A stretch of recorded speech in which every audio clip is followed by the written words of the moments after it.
Doughnut बनवणार आहे त्यासाठी मी गरम दूध आहे, गरम दुधामध्ये 1 वाटी दूध आहे, गरम दुधामध्येच काय केलेलं आहे, साखर टाकून व्यवस्थित अशी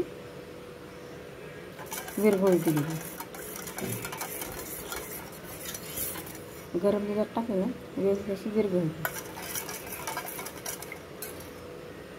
विरघळली की यामध्ये आपण आता गव्हाचं पीठ टाकून घेऊया.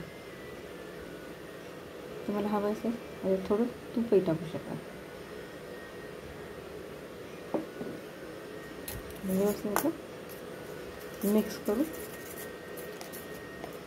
हे सॉफ्ट गोळा तयार होईल.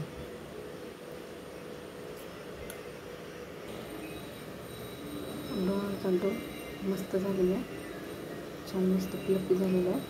ते आपण 10 मिनिटं झाकून ठेवू. अशा प्रकारे पूर्ण डोनट बनवलेले आहे. आपण तळून घेऊया. तेल गरम झालेलं आहे, यात थोडं मीठ टाकलेलं आहे. आपण हे बनवलेलं आहे डोनट त्यामध्ये टाकून लो फ्लेमच राहू दे, व्यवस्थित तळून घेऊ.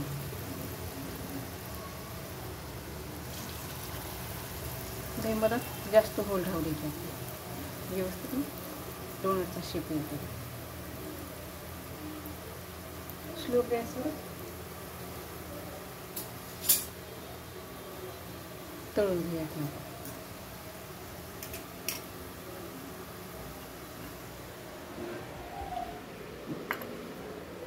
वाटीमध्ये 2 चम्मच दूध घेतलं होतं आणि त्यामध्ये थोडी साखर टाकली गोडपणाला. मग यामध्ये चॉकलेट पावडर टाकलेला 2 चम्मच. हे बघा, अशा प्रकारे तो चॉकलेटचा सिरप तयार झालेला आहे डोनटला लावायला.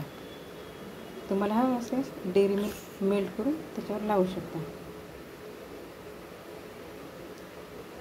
याच्यामध्ये साखर टाकली. साखर टाकल्याने कसं थोडा गोड लागतो, नाही तर कडू लागते चॉकलेट. साखर टाकून व्यवस्थित मिक्स करून घ्यायचं. नंतर आपली डोनट तयार झाली आणि आपण हे त्याला लावून घेऊया. अशा प्रकारे आपले डोनट तळून झालेले आहे. हे पण आपण काढून घेऊया. मस्त असं गोल्डन होऊ द्यायचं.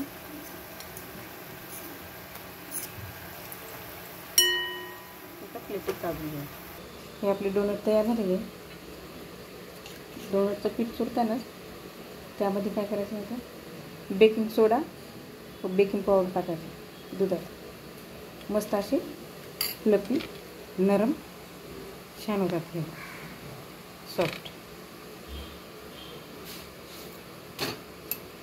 त्याच्यावर आपण चॉकलेटचं सिरप लावून घेऊया.